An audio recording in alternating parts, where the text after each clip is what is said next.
Welcome to part 4 of the National Cancer Survivor Month series on navigating cancer together. This episode is dedicated to my mom and all the caregivers out there who care for cancer survivors. There are about 18 million cancer survivors in the U.S. One's diagnosis involves their family and loved ones as well. There are millions of caregivers in the U.S., and caregivers need support and recognition. I have a very special guest joining me today, and she is going to share how she is making sure that caregivers are getting the support and the recognition that they definitely deserve. Hello, everyone. This is Talaya Dendy from On the Other Side Life, and you're listening to Navigating Cancer Together, the show that has something for everyone facing cancer. Why? Because everyone is different with different needs, beliefs, and perspectives. Thank you for joining us for this episode. I encourage you to open your minds and your hearts. As a caregiver for her husband, Allison Breininger has experienced that caregivers are in the negative space, vital yet overlooked and unsupported. Fueled by this, Allison founded the nonprofit, The Negative Space, as a way to use her experience and skills to change the way caregivers are seen and supported. Allison provides direct services to caregivers and educates and equips those who support them with concrete tools and strategies. She co-hosts the In Sickness podcast, provides individual coaching to caregivers nationwide, facilitates support groups, partners with organizations to more intentionally support caregivers, and sells caregiver gift boxes. Allison, thank you so much for joining us today and welcome. Thank you. I've been really looking forward to talking with you about this. Allison, I read a little bit of your bio. Please tell the audience more about who you are and what you were doing before you became a caregiver to your husband. Yeah, absolutely. So, my husband, just give you a little bit of background. He has a rare genetic disease called Fanconi Anemia, and that disease causes bone marrow failure and then cancer at a rate of around 700 times that of the rest of us. So in 2011, in his early 30s, he was diagnosed and then had a bone marrow transplant. And then since then has had cancer of the tongue, the throat twice, the esophagus, the bladder, gums, and about 150 skin cancers. So in my early 30s was sort of thrust into this role in 2011 of being his caregiver. And so when you say, what were you doing before that? It's sort of like, I don't even remember anymore. That was so long Was ago. was there life before this? I'm sure there was. I'm not quite sure. At that point, when he was diagnosed, we had just adopted our daughter from Haiti. Was a toddler at the time, so I think I was kind of like chasing her around. My background is in the education space, and so I was a classroom teacher for a little while, and then I was a coach in the early childhood space. And before I started my nonprofit a couple of years ago, I was the director of an AmeriCorps program. So I was training trainers and coaching coaches and creating content. And it was a job that I really loved. But as soon as I started doing this work supporting caregivers, I just realized this is what I was meant to do. That's wonderful. What prompted you to start the work of the negative space and supporting caregivers? Yeah, I have a very clear memory of being in a support group that was meant for people who were partners of people with this rare disease. So this is a very small niche group of people, right? I mean, the disease is rare. People often die early on in life. And so a lot of people don't get married or partnered off. And so the fact that I was in a room with these maybe 6 other people from around the world was a big deal, you know. And so to finally be in a support group with who I thought were my people, I was like, okay, here we go. And the social worker said, how's everybody doing? And all of the answers from people were things like, I am just blessed to be his caregiver. I am so grateful. I am just glad. And I thought, I am in the wrong room, like, I don't know about that. right. And it was a lunch meeting. And I remember like putting down my fork and just thinking, what's happening here? And I started to really think about why is it that caregivers feel like they need to either not talk about their caregiving or when they do so, sugarcoat it. Mhm, Because mhm. certainly, am I glad that I can support my husband in this way? Absolutely. And it is the hardest thing I have ever done. And it has impacted every ounce of my being and every aspect of my life. And so when I talk about it, I'm not just going to say the shiny parts because the Right. shiny parts are very small in comparison to the hard parts. So I really started to think about why that was. And I started to realize that often caregivers feel like they can't talk about being a caregiver and how hard it is because they're not the one who is sick. And they Mhm. feel like, well, I can't complain because I'm not the one, losing my hair or going through treatment or whatever. They also feel like I think a lot of caregivers, when they do share about how hard it is, they get bright-sided from the listener, right? Because listeners get Yes. uncomfortable. And so then they throw back things like, well, at least da da da, right? I hate that phrase. And so what ends up happening then is that caregivers who are brave enough to say that this is hard often get shut down, Mhm. and then that's why Mhm. they end up just like bright siding themselves because it's safer. Yeah. And so I started to see this happening and I thought I got to do something about this. And so I started writing. This was, 13 years ago. So this is when blogs were a thing and people read, Yeah.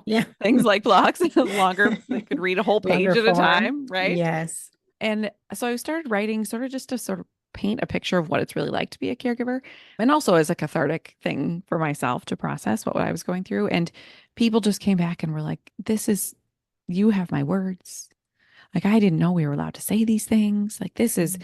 thank you for putting this out there. Or, I never felt so understood, things like that.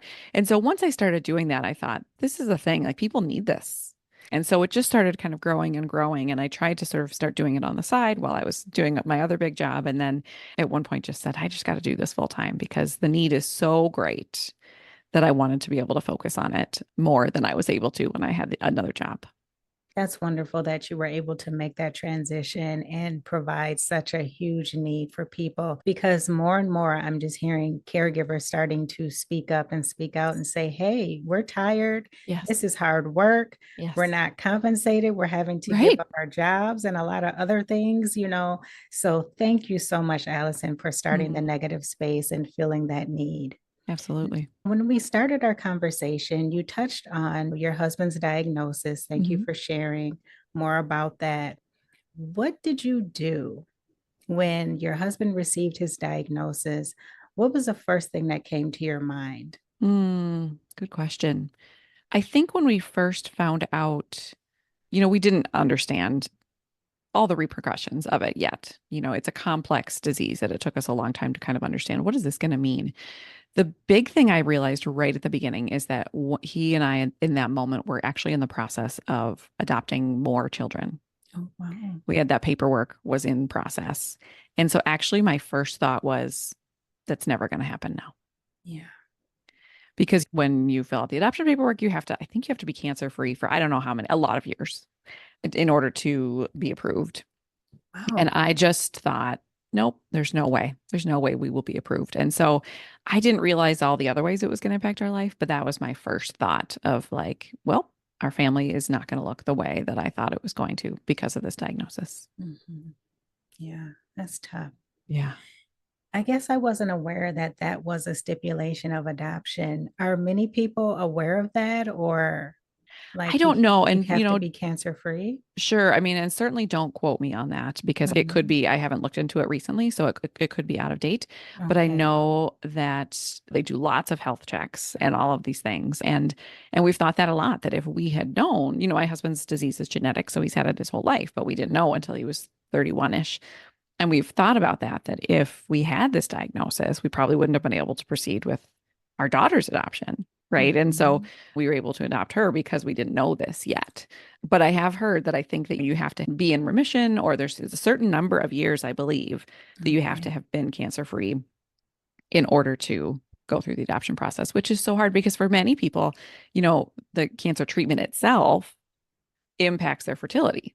Right. And Exactly. so then they want to look at Yes. adoption. And so it's just this like whammy after whammy after whammy for folks, right, who are going through cancer treatment. Wow, that's unfortunate. Thanks for sharing that information. Yeah. That's really important. Allison, please share how a cancer diagnosis impacts the caregiver. Mhm. In every possible way. Right. I mean, I think, I'm talking about it with my spouse, but I think whether it's your parents, it's your kids, it's your siblings, your whole life changes in that moment. I think any of us who, some people are, we always say like we make plans and God laughs or whatever, right? And I think Yes, that's true for anyone. that's right. And when you're going through a cancer diagnosis, your whole life, your calendar, your future is just like shoo, gone because you have no idea. You have no idea what's what the future is going to hold. You don't know from day to day. You don't know long term. Planning is just really hard. And so it's this fork in the road moment where I think that even if it's a diagnosis and you get a treatment and then have recovered quickly, Hmm. I don't think you're ever the same. Absolutely not. Whether it's you or your caregiver. I think that our brains, everything about us fundamentally changes in that moment. And I think as a caregiver, so many of us are living in this like heightened sense of like fight or flight. Yes. We are on, we are vigilant, we are watching. On my own podcast, I did a recent episode on like what it's like to have a quiet season. Hmm. And then we did a support group on that. And so many people talked about it looks quiet to the public, but Oh, really yeah. that's when we feel a lot of scanxiety. I'm sure you know that word. Are you familiar Yes. with that Oh, word? absolutely. Uh-huh. That's when we're worried that the other shoe's going to drop. Yes. That's when the emotions often come in during that quiet season that we were not able to process when we were just on, because the patient in a lot of ways, I don't want this to sound too sweet, like that they just get to like relax and whatever, because certainly it is not that. Hmm. But they are everything is sort of like, okay, this is about you. Of course you're going to be tired. You should rest. You should this. We're going to come take care of you. On the flip side, all these hard things are happening to the caregiver and they are asked to take on more. Hmm. Often they're asked to take on all of the household tasks that the person who's going through treatment had been doing. Yeah. They, like in my case, like we were still parenting. And then parenting was even more challenging because how do I'm just doing it essentially alone. And how do I explain to this 4 or 5 year old what's going on? Yeah. Working is almost always like even more important because you're now like my husband has not been able to work since his diagnosis. And so then my income is even more, vital and Yeah. insurance is more vital. And so it's this heavy, intense thing that's happening to you and your plate just got even more full instead of Hmm. things being taken off of it. And I think the mental load that caregivers carry is immense. The things that we are watching for and waiting for and noticing and like, is this a thing? Is that a fever? Should we call? Should we this? Is this a new symptom? We talk a lot on my podcast about like, it's like a backpack we're carrying around and like the different rocks that just keep getting tossed in there that we are carrying around. And I think that goes into survivorship, that's forever, that there are these pieces that we will never be exactly the same as we Yeah. were before that diagnosis. Thank you for sharing that. That's really important for the listeners to hear and understand. Hmm. Allison, you mentioned mental weight, the Yeah. mental aspect of Hmm. caregiving. Did you happen to talk with a therapist or social worker? Yeah, absolutely. We had a good social worker in the beginning, and then I feel like since then we haven't had a lot of social work support, which is unfortunate. And I think sometimes because I don't know if they think like, oh, that couple, they got their stuff together. They don't really need this extra help when we all do, really. Right, Um, exactly. I have gone to therapists off and on throughout this 13 years, and I am a strong believer in therapy. I also, ironically, my podcast that came out this week was on therapy and how it's very important for caregivers for all the reasons. The research shows 90% of caregivers experience anxiety daily. I believe that. Yeah. I absolutely believe that. Hmm. Right. And so I think it's even more important for us as caregivers to take care of our mental health. And there's so many reasons we might not want to. We're already That's at the right. doctor all the time. We don't have that extra time for anything. And we're usually the ones to put ourselves last. Yes. So we're not going to make an appointment for ourselves. Mental health coverage is terrible in this country. And so, I found one the other day that someone recommended. I called, this was in March. I called and said, I'd like to get in. They said her first opening is in December. Oh, wow. I just hung up. I was like, okay, goodbye. Like that's not okay.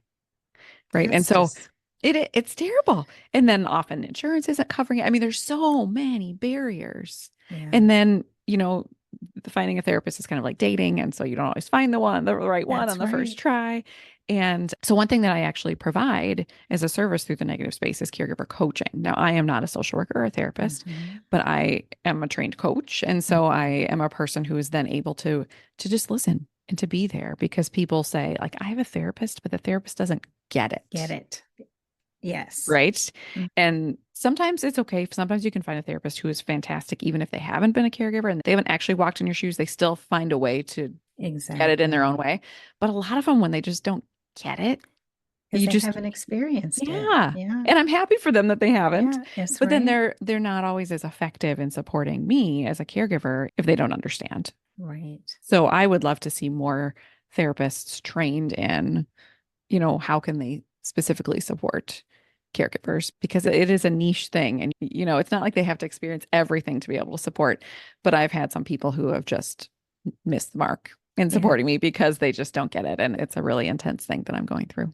Yeah, it goes over their heads. And Yeah. it's interesting that you say that because not too long ago, I was telling someone that there needs to be therapists specifically for, a therapist that has actually experienced cancer in some form or Sure. fashion. Sure. Because I experienced the same thing as well with Yeah. a therapist or social worker when I was going through my cancer journey. And it was just like, okay, Hmm. they didn't get it. And Yeah. I could see and feel that they didn't get Yes. it. It's Yes. important for the person in need of that kind of support, the person giving that support, to understand that the person on the other side of it can tell when you Yeah. don't get it. Yes. Yeah. 100%. Yeah. Because the things that I go through and that I'm able to, I can just say, well, I saw this and then this happened and this happened. Mhm. And sometimes you see, like, if it's a friend of mine or Yeah. a colleague or an acquaintance, I have to sort of watch to be like, oh man, are they about to pass out because of the thing I Yeah. just, right? Are they going Yes. to get queasy? Are they going to Yeah. get, am I scaring them away? Mhm. And your therapist should be a person who's like, I can take this on for you. Yes. But they can't all. I had one therapist I went to for a long time, and I got to the point where it felt like she was just like excited for me to come in because she was sort of like, what's going on in the soap opera this week? Like it almost Oh. felt like she Oh, was sitting there eating her wow. popcorn, like, ooh, this is Like juicy, you. And I was like, yeah, I Mhm. know my life is a hot mess, but you don't have to be so excited about it. Exactly. You know? You're like, it's not for your entertainment. Right. Yeah, I Exactly. get it. Exactly. Yeah. Yeah. Yeah. So, Allison, I know that everyone is different. So, please share, in your opinion, what are the basic needs of a caregiver? So, when Mm, when someone yep. steps into that role and they're new, they've never been a caregiver before, what are some of their basic needs, in your Mm-hmm. opinion? Sure. But then also, what advice do you have for them? What is one of the first things that they should be doing? Mm-hmm. So I think one of the things that caregivers really need is acknowledgement. Mm. I just want to let that like sit there for a second, right? Because I think that's probably not what anyone was guessing that I was going to say, right? And so I think that we are going through this, like imagine if when you were going through your cancer journey, I don't know how you feel about the word journey, but cancer, Mhm. and if nobody acknowledged that you were going through it, if Some everybody people just, didn't. yes, I get what you're saying. right. Yes, And I what that feel must it. have felt like for Yeah. people in your life to not even acknowledge this hard thing that was going through. Mhm. So I think that for caregivers, we're going through this immensely challenging thing. And we are very often it's not even acknowledged. People will see me, but then they'll say, how is Sean? No, I get that, right? Like that's my husband. I get that they want to ask that, but it's sort of just like skimming over the fact that like Mhm. I too am going through a really Yeah. hard thing. Yeah. So I think that just somebody saying, wow, I see that you are there taking care of your husband. And I imagine that that has changed your life and that that must be hard. What? I mean, just hearing a sentence like that would change the game. Yeah. It's Just change. soothing. It's soothing. It makes my shoulders like Yes. go down like three Mhm. inches.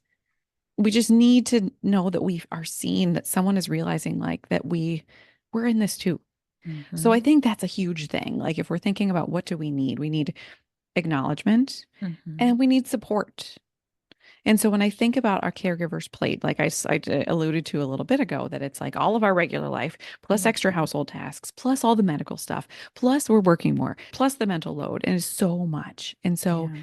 if you're out there and you're a supporter and you're trying to figure out how to help what can you take off that caregiver's plate? And to think about all the daily tasks that any of us humans do. And like, what is one of those? Because the caregiver is probably not going to give up, like, can you come and do this medical thing for my person? Yes. But if someone else made my dinner and raked my leaves and walked my dog and cleaned my house, took out my garbage, like the things that just take time and energy, if that could be taken out of my day, then I Mm-hmm. would have that much more time and energy to spend on my husband or to breathe To or to take breathe. a Yeah. walk myself or to go to bed. And so we need acknowledgement and we need logistical support. Mm-hmm. We also need that emotional encouragement. And so I think that too quickly we go to resources like, let's just throw resources at people, and that's fine. But we also need to stop and give them a space to say, like, this is hard. How are you Yeah. doing? And that's Yeah. exactly what I'm trying to provide.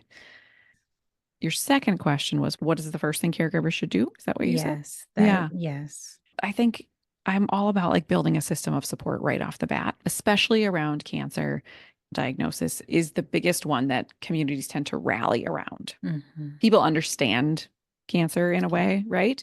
And so, unlike our friends who might have Alzheimer's or they're, quote, just aging or a rare disease or something like chronic fatigue, like all of these other really hard things, people don't rally around that, unfortunately. Right. We need to change that. But, today we're talking about cancer. And fortunately, a good thing is that people rally. And Mm-hmm. so to take advantage of the fact that people are going to come up and say, how can I help? Which is a kind of a terrible question, I have to Yeah. say. It's like I have no idea. Exactly, exactly. So actually I have a favorite tool I would love to share. And that Mm-hmm. is it's a free app called Iana Care. And Yes. do you know about Iana Care? Yes, I Right? do. Yes. Mm-hmm. So just for your listeners, Iana is IANA. It stands for I am not alone. And it's just the most beautiful app, and I'm grateful to be friends with the people who have created it. And they're caregivers themselves, and they've did it to fill a need that they wish they had had. And so it's a place where you can set up a team right away. And it's sort of like Meal Train meets Caring Bridge meets Lots of Helping Hands, all bundled into one. And Mm-hmm. so if I was talking to a caregiver whose person was just diagnosed, that's what I would say. I would say harness the energy of the people who are rallying around you right now, build a team. Every time someone says, let me know how I can help, say, join my team, and then start putting all of your daily tasks on that calendar. Even if right now you feel fine, maybe your person feels fine, doesn't matter. Start like building up the help now and just put all of those daily tasks, put the gift cards on there. Every little tiny bit helps. And so if people are there and they're wanting to help, to just let them and know that that is a gift that you are giving to them to let them help you.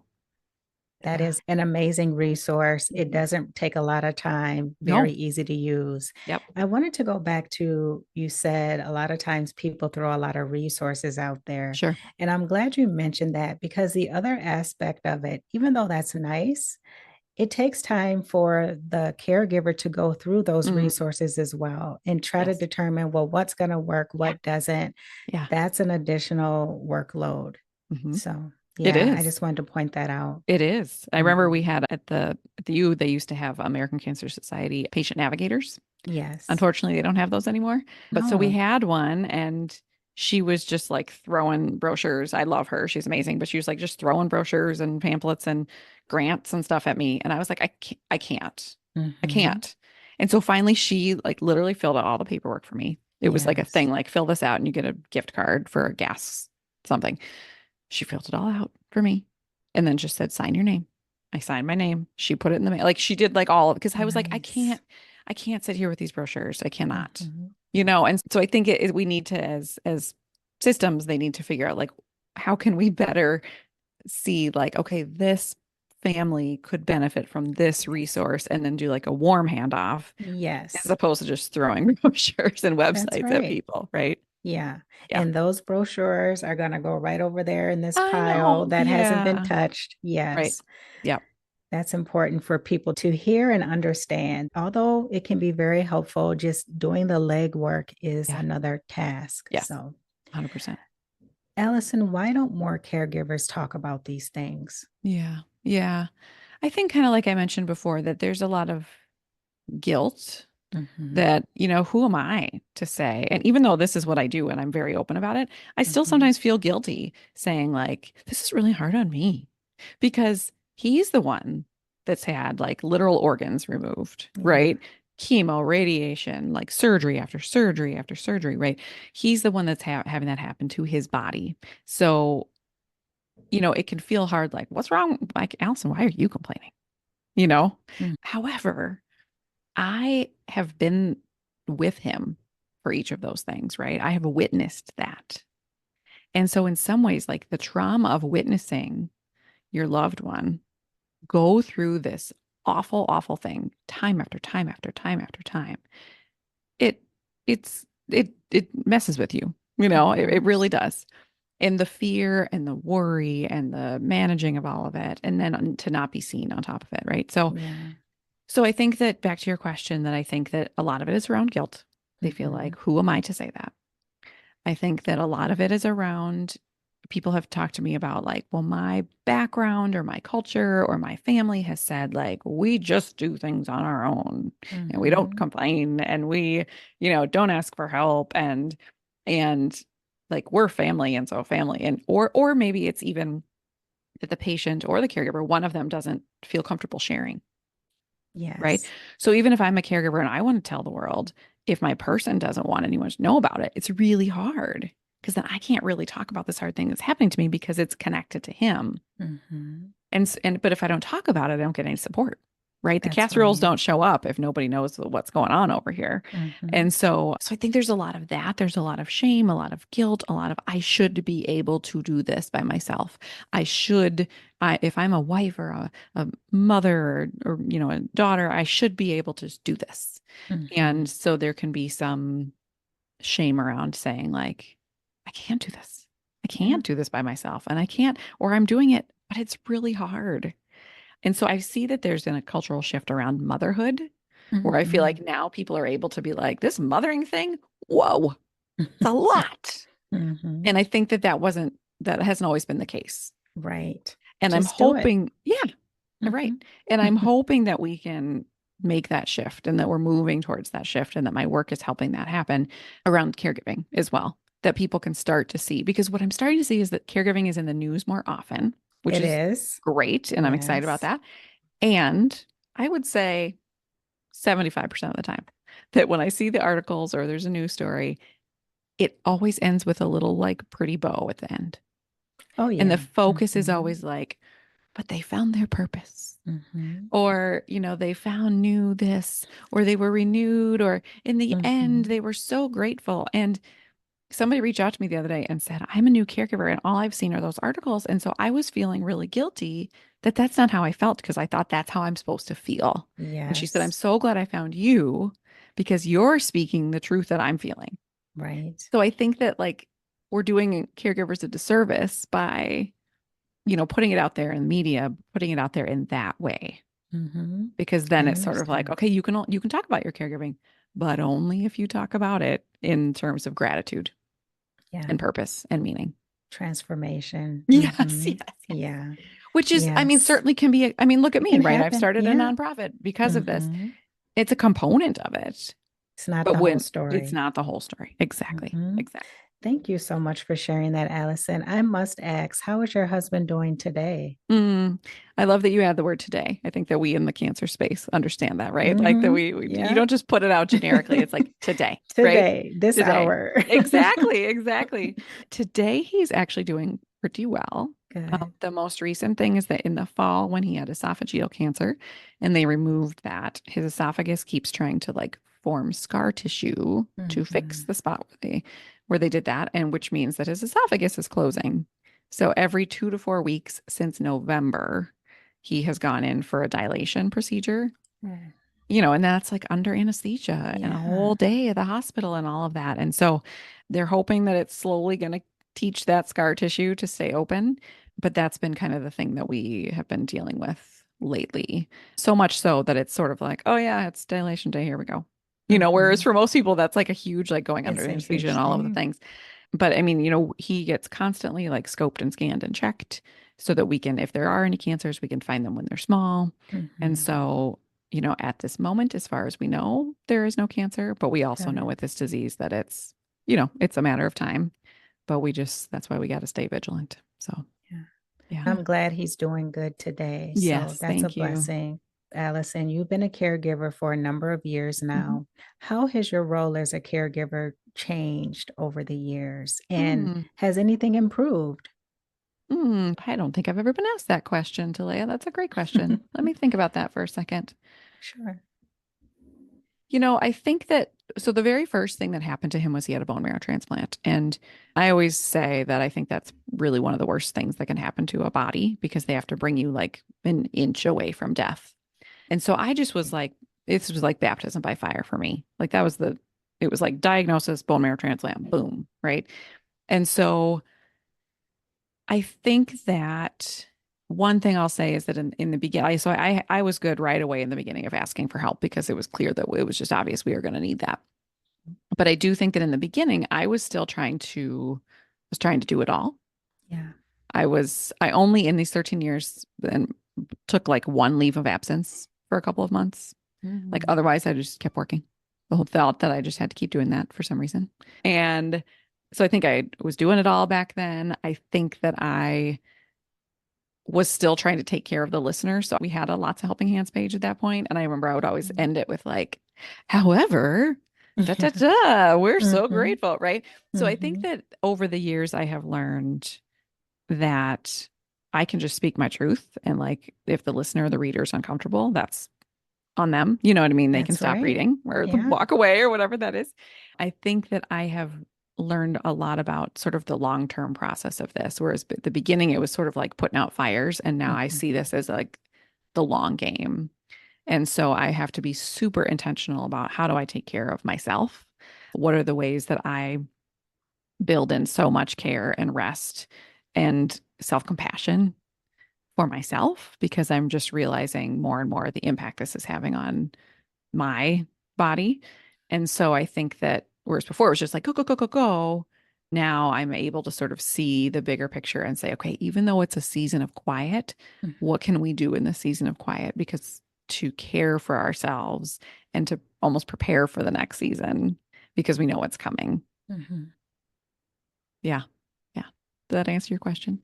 That does. I think it's so important. You mentioned a lot of good things like, making sure you take care of yourself. Mhm. How? And Such and a and I question. hear caregivers say this all the Yes. time, like, self-care, but how do I do that? Yes. How do I Yes. make time for that? And Yes. I think it's really important, if you don't mind, just taking a couple minutes Sure. to walk us through Yeah. how you got to that point. Yeah. I mean, it's such a, that's a the great question. How? Right. And that's what one of my least favorite things that people say to caregivers is don't forget to take care of yourself. Because you know what Mhm. you're doing? You are just adding to their to-do list. Right. So if you really want to take care of them, don't tell them to take care of themselves. Take something off their list. Take care of them. Right.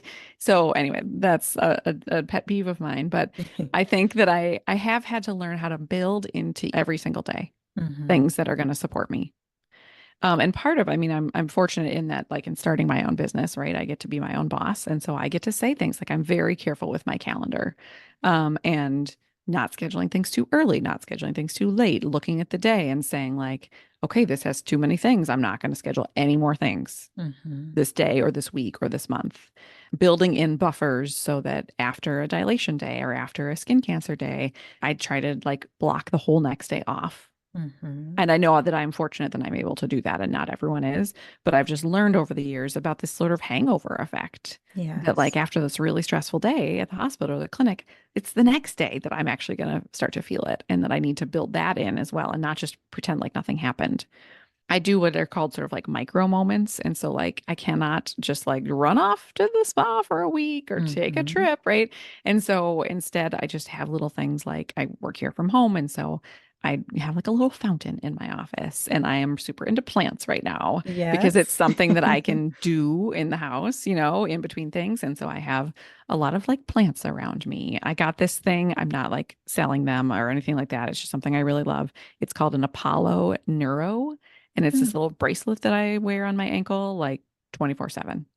And so it's supposed to just support your nervous system. So like before we started, I pushed the focus button. Yes. And it's just buzzing at a certain frequency that's supposed to help me focus. There's like a calm one, there's one that helps me sleep. It's just something that I can sort of do that can support me throughout the day. And I try some meditation things. I mean, the thing that's annoying, right, is it all the things that Taya tells we should be doing, like Mhm. drinking the water and meditating and yoga, they actually work. That's why people say we should do them. So Exactly. I do my best to try to do those. But I also even think about, like I said, now, right, these days I'm super into gardening, but like, what are the things that I can do that like bring me joy? So, Yes. like, if it was a really hard day at the doctor, or maybe it was a really great day, that I have something in my back pocket that I can be like, I'm going to the plant store. You Mhm. know what I mean? Something that I can do that just brings me a little bit of joy or gives me that little valve release or something like that. And so it's just a million tiny things because what I was realizing is I was waiting until I got burnt to a crisp, like burnout. Mhm. And then trying to come back from that is really, really hard. And so just knowing that, 90% of us caregivers experience anxiety daily. I am one of them, right? Like, what can I be doing every single day? And I have a therapist now that's fantastic. Good. I take medication that I strongly believe in. Like, I'm trying to come at it from every angle because I need every angle I can possibly get. So it's not easy, but I think of it as like, so there's the tiny micro moments you can do. Like, what are Mhm. the little things? There's sort of the medium things like schedule a coaching session with me, like go to a therapist, come to a support group, right? There's sort of those kinds of things. And then there's like sometimes we need more, right? And so to know like what are those like the things like when we are at our desperation point, what are like I'm a big proponent of like NAMI, the National Association Oh for Mental yeah. Illness, they have like, NAMI. yep. And so they have like, you can text them at any time. And so I think it's just good for all of us to sort of have this continuum of like Mhm. tiny things we can do, medium things we can do, but then also like when it's really bad, what can we do? So just to know that there's lots of levels of support that we can access. I like how you call them micro Yeah. moments or Yeah. minutes. Yeah, Yeah. that's really cool and Yeah. very important for people to think about it that way, that it doesn't have to be this big grand thing Right. that you do. Right. It can be 5 or 10 minutes just out in the sun, Yes. taking in some fresh air, just Exactly. just being in the moment. You touched on a couple of things earlier. Is there anything else that we should not be saying to Mm, caregivers? I have such a long list. I bet. So like one is the like, don't say, let me know if I can help, Yes. right? Instead say something like, I would love to bring dinner to your family this week. Would you like it on Tuesday or Thursday? Mhm. Because especially I think we in the Midwest are often like, there's this like unspoken rule. You're supposed to like say no 3 times before you can say Yeah. yes or whatever. Or So goodbye. exactly, yes, that too. So just give me specific things because Mhm. otherwise I'm like, so if you said to me at the end of this, just let me know how I can help Allison, I'd be like, well, I don't tell you, do you cook? Mhm. Do you drive? Do you like Mhm. animals? You know what I mean? Like, so I would have to do this like mental matchmaking, right? And so Yes. instead, if you said, you know what, my kids on your kids' soccer team, I will be happy to drive them home every night. I love dogs. I would be happy to take your dog. It's in the fall. This happened to us where our friends reached out and said, I'm sure those big 2 trees of yours are about ready to drop their leaves. How about I Mm. come sometime the last week of October and rake your leaves? It's like, Nice. yes, right? So Nice. offering specific things instead of generic is one. The thing about don't say at least to anyone in any situation. Don't start the sentence Mhm. with at least. If they want to brightside themselves, they're allowed to, but we don't get to brightside each other, I right? like that. The thing about like, don't tell them to take care of themselves, Mhm. so I think those are my three big ones. And so it's all about how can you help caregivers feel acknowledged Yeah. and seen and supported as opposed to feeling guilty or like there's more that they should be Mhm. doing. Yeah. I hope that people get comfortable, just hearing these things, hearing Yeah. these conversations, and really thinking about what you're sharing here Hmm. today, Hmm. because it's so important. But if you just really be mindful, it's easy to do, I think. If you just Hmm. kind of Hmm. put yourself in that person's, I don't even want to say shoes, but Sure. just a little bit of what could they be going through? Yeah. Think about Yep. those tough things that you've gone through in life and Yep. what helped you and what did not help you. Yep. And so Yep. I think that's a good way for people who have no e- experience with caregiving can kind of think about it. Yeah, for sure. And I do wonder, I mean, I would guess, I could be wrong, but I would guess that a lot of the people who listen to this podcast are people who Mhm. have experienced cancer themselves. Yes. So I would be curious to see what is it like for them to listen to this and to hear and think, oh, maybe my person is feeling some of those things. Mhm. So if that's the case and you're listening and you're thinking that, I mean, I would just say to them, hey, I heard this podcast Mhm. and I'm just wondering if you feel any of those things. Or, and I would guess that a caregiver would probably say, no, I'm fine, I don't know," right? Because that's what Yes. we're good at saying. But to say, I just, and maybe it's not even a question because they might answer that like that, but Mhm. maybe it's more of just, I heard this podcast. It made me realize the impact that my diagnosis has also had on you. I Mhm. imagine that's hard, Yeah. period. Right? Again, that acknowledgement, right? And to maybe use this as, and maybe you like share the podcast with your caregiver, Yeah. right? And then say, hey, why Absolutely. don't you listen and then let's talk. And you can tell me what are the things that Mhm. resonated or what are the things you haven't felt like you could say during this That's whole right. experience. So I think that would be interesting to see how that sits with some folks. Yeah, great conversation starter. Yes. Yes. And, to that point, I did, a couple years ago, I talked with my mom. She was my caregiver. Mm, And, I just thanked her. I thank her like every so often. I'll yeah. just thank you so much for taking care of me during Yeah. that tough time. And one time I said that, and she said, well, I just felt like, helpless. She's Yes. like, I really wasn't sure how to help. And I said, just your presence, Yeah. just the love that you gave, Yeah. that was a tremendous amount of help. Yes. And she just kind of looked like, oh, okay, just you being Oh, there. And that's important for people to understand and hear too, that your yeah. presence Yes. is helpful. Yes. Just being there, not ghosting the person Right. is very helpful. Mhm. Oh, well, and what a powerful word that your mom used is helpless. And I Yeah. think that's how we caregivers feel, right? Like Mhm. we're watching our person go through this incredibly hard thing. We Mhm. can't cure it. We can't fix it. We can, and we're trying to do all the things to Yeah. to make it better. And, at the end of the day, we can't. And so to hear, first of all, for the patient to hear, like your person is likely feeling helpless, and that's a hard way to Mhm. feel. But then also for the caregivers to hear, like your presence means a lot. Like you don't Yeah. have, nobody's expecting you to cure this thing, Yeah. but you being there means the world. Mhm. Yeah. Mhm. Yeah. As we wind down, Yeah. Allison, I must ask you, why do you call your organization the Negative Space? Yeah. And please tell the audience where they can learn more about the negative space, but Sure. then also listen to your podcast as well. Absolutely. Yeah. So the negative space is an artistic concept. And so it's everything that's in kind of the background of a picture is called the negative space. And so it's the thing that your eye isn't focused on, but that really makes up the art. And so it's what is in the background, is unappreciated, is often unseen. And yet, if it went away or if it changed, like the whole picture would change. And so that's so true with caregivers, right? We are in the Mhm. background of the art. We are in the background of the picture. We're not what people are focusing on. And yet we are an integral part of the picture. Mhm. And so that's where the negative space concept came from. And so my website is thenegativespace.life. And you can go there and find out all the things. You can sign up there to get alerts for when I do my virtual support groups. You can find the podcast there. The podcast is called In Sickness. So you can find it through the website or just anywhere you listen to podcasts.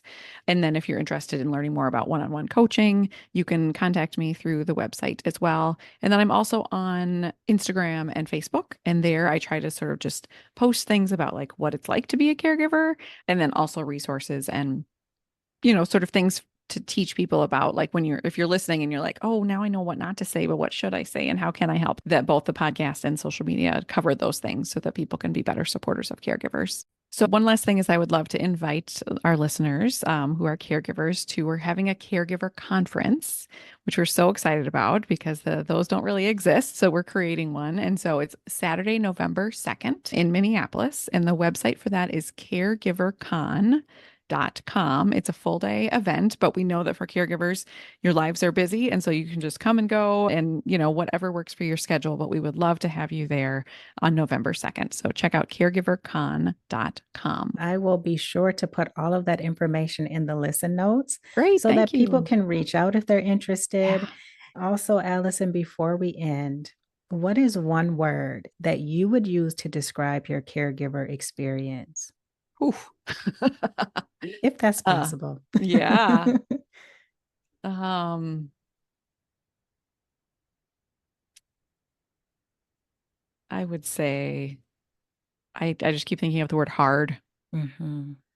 I know that's not the most like eloquent word to come up with, but But that's the it's one that real. just it's real. It's Mhm. real. And that doesn't mean that like my whole life is hard. We talk Mhm. sometimes about we have the very best life in some ways and the very Yeah. worst life in some ways. But when you ask about the caregiving journey itself, I would absolutely say the word hard because Mhm. there's no sugarcoating there, right? Yeah. Yeah. Yeah. Thank you so much for Sure. sharing that. And finally, what message do you have for the caregivers out there who may be Mm, listening? yeah. I mean, I think that you are part of the story, Mhm. right? That there's this huge story that is unfolding in your family and your life, and that everybody's focused on your other person, but that you are part of the story, that you are being impacted, and that it's okay for you to say to share how that is impacting you and for you to get the support that you need and deserve as well. It's not just about your person, it's about you as well. It's about you as Yeah. well. You're part Yeah. of the You're story. part of the story. Yeah. And one last thing, if I may share, is that Mhm. speaking of you being part of the story, is that I do actually offer caregiver gift boxes. And the whole theme of those caregiver gift boxes is I'm part of the story. It's got this beautiful mug in there that says I'm part of the story and lots of items that I know that caregivers use and appreciate. And so if you're listening and you're thinking, oh man, I haven't really actually been thanking my caregiver as much as I wish or showing them appreciation, but I'm not sure how. That's one way. We have them in two different sizes and you could send that off to a caregiver in your life. And so you can find those on my website as well.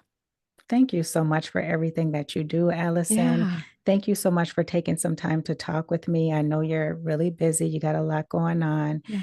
Anything else that you would like to share before we end? I don't think so. I think this was a great conversation, and I'm just grateful for everything you do as well and to be connected to you here. Thank you, Allison. I feel the same.